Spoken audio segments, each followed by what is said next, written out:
Hello दोस्तों, एक बार फिर से स्वागत है आपका अपने यूट्यूब चैनल एजुकेशन हब में। मैं अरुण पांडे आज आपके लिए बताऊंगा कि वित्तीय लेखे और लागत लेखे में क्या अंतर होता है। मतलब फाइनेंशियल अकाउंट और कॉस्ट अकाउंट में डिफरेंस क्या है। What is the difference between financial account and cost account. तो कॉस्ट अकाउंट क्या होता है, जो कि कंपनी अपने प्री प्लानिंग करती है कॉस्ट अकाउंट के थ्रू।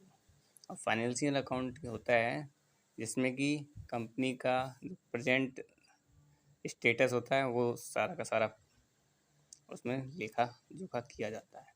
तो आगे हम स्टार्ट करते हैं। वित्तीय लेखे संपूर्ण व्यवसाय से संबंधित होते हैं, यानी फाइनेंशियल अकाउंट जो होते हैं वो होल बिजनेस आपका जो भी होगा उससे कॉन्टेक्टेड होते हैं, मतलब संबंधित होते हैं। ठीक है। लागत लेखे वित्तीय लेखों का एक अंग मात्र है, और जो कॉस्ट अकाउंट होता है वो फाइनेंशियल अकाउंट का एक पार्ट है। वित्तीय लेखे व्यापार के संपूर्ण लाभ हानि को प्रकट करते हैं। फाइनेंशियल अकाउंट है वो होल बिजनेस का प्रॉफिट और लॉस जो भी आपका होता है उसको दिखाते हैं।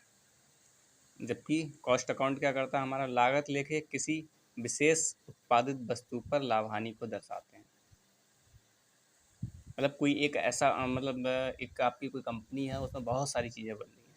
मान लो एक बुक बन रही है, और या फिर एक पेन का मान लो, एक पेन बन रहा है, एक रिफिल बन रही है, उसकी एक पॉइंट उसका बन रहा है, या फिर बुक्स बन रही हैं। तो सारी चीज़ों को ना देख के केवल एक कोई चीज़, मान लो एक पेन ले लिया केवल नॉर्मल, उस पर जो भी प्रॉफिट और लॉस होगा उस चीज़ को हमें कॉस्ट अकाउंट से पता चल जाता है। वित्तीय लेखों के अंतर्गत केवल वास्तविक व्ययों को ही ध्यान में रखा जाता है।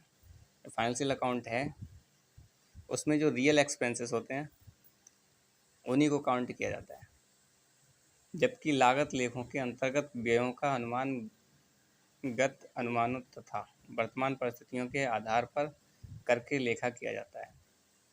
लागत लेखों के अंतर्गत व्ययों का अनुमानगत अनुमानों तथा वर्तमान परिस्थितियों के आधार पर मीन्स, मैंने अभी ये जैसे आपको स्टार्टिंग में बोला था कि कॉस्ट अकाउंट जो होता है वो प्री प्लानिंग समझ लो एक तरह से। तो वही चीज़ है कि पहले से अनुमान लगा लेते हैं इसमें क्या क्या खर्चा हो सकता है। इसको लाने में खर्चा होगा, जैसे हमने कोई रॉ मटेरियल कोई स्टार्ट करना है बिजनेस, तो पहले से सोच लेते हैं कि यार क्या करना होगा।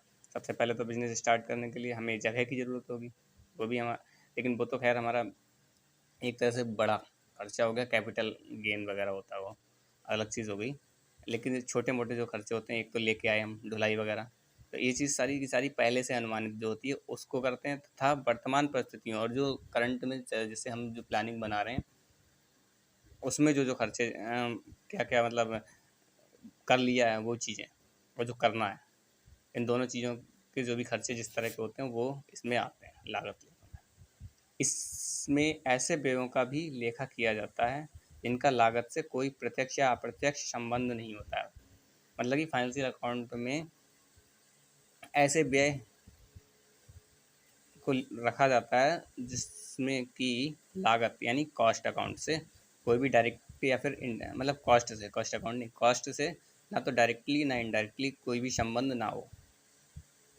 ठीक है। उसके बाद इसमें केवल लागत से संबंधित प्रत्यक्ष एवं अप्रत्यक्ष व्यय दिए जाते हैं। यानी जो किसी भी प्रोडक्ट को उसके प्रोडक्शन तक जो भी डायरेक्ट और इनडायरेक्ट एक्सपेंसेस होते हैं वो लागत लेखे के अंतर्गत आते हैं। ठीक है।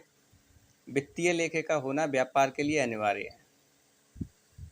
फाइनेंशियल अकाउंट जो है वो नेसेसरी है आपके बिजनेस के लिए, जबकि लागत लेखे का होना व्यापार के लिए अनिवार्य नहीं है। और जो कॉस्ट अकाउंट है वो बिजनेस के लिए इतना नेसेसरी नहीं है। रीज़न क्या होता है कि फाइनेंशियल अकाउंट से हमारे पूरे बिजनेस की कंडीशन हमें पता चलती है, मतलब कोई भी इसको आके चेक कर सकता है। ठीक है। कॉस्ट अकाउंट क्या होता है कि कॉस्ट अकाउंट केवल और केवल जो मतलब बिजनेस का हेड होता है वो उसकी मतलब कि हमारा बिजनेस किस तरह की उसमें जाएगा, आगे की कंडीशन को चेक करने के लिए होता है, तो इसलिए इसकी मतलब कोई ऐसी इतनी नीड नहीं होती है।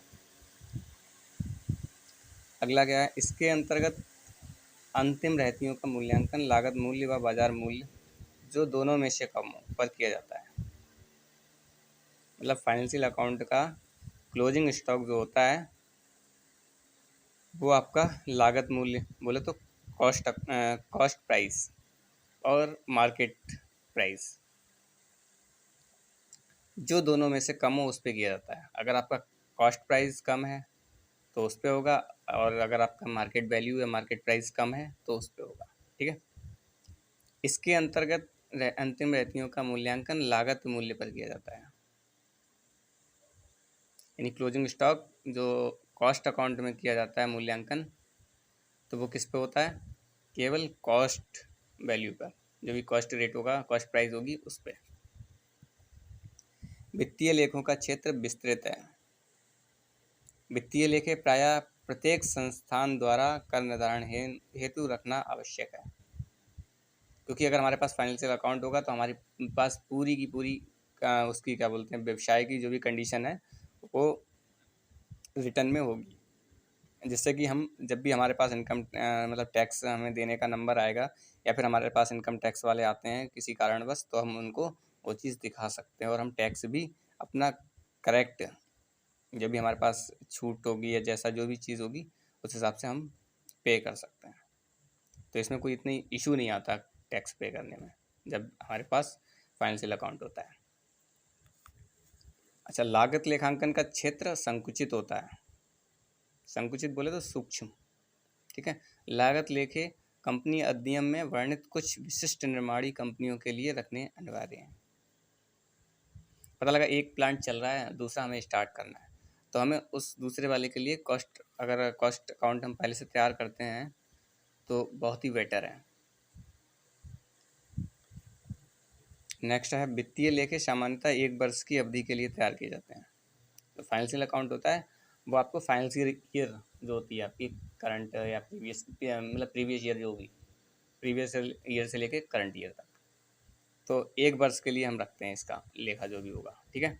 और लागत लेखे संस्था के आंतरिक महत्व के होने के कारण आवश्यकता अनुसार मासिक, त्रैमासिक या फिर अन्य अवधि के लिए भी तैयार किए जा सकते हैं। क्योंकि कॉस्ट अकाउंट से क्या होता है, प्री वैल्यू हम देखते हैं कि हमारा क्या कितना कितना आगे खर्च होने वाला है इस प्रोडक्शन में, तो उसको हम मासिक भी कर सकते हैं, त्रैमासिक भी कर सकते हैं, या फिर 6 महीने बाद, और या आपका वार्षिक भी हो सकता है। तो मतलब इसका ऐसा कोई एक फिक्स नहीं है कि कितने का होना चाहिए, जबकि फाइनेंशियल अकाउंट आपका 1 वर्ष का ही होता है। Thank you guys. सॉरी, एक चीज़ और बची है, वो भी बता देता हूँ। वित्तीय लेखों में मुख्य जोर लेखांकन पक्ष पर रहता है तथा नियंत्रण के महत्व को काफ़ी सीमा तक भुला दिया जाता है। ठीक है। और इसमें क्या होता है, लागत लेखों में लागत नियंत्रण, बजटरी नियंत्रण तथा प्रमाप लागत लेखांकन विधि के माध्यम कार्य क्षमता एवं व्ययों पर समुचित नियंत्रण रखा जाता है। तो ठीक है, thank you guys. I hope आपको ये चीज़ समझ में आई होगी, और समझ में आई तो हमारी वीडियो को लाइक करें, कमेंट करें और शेयर करें। कमेंट करके हमें ज़रूर बताएं आपको हमारी वीडियो कैसे लगी।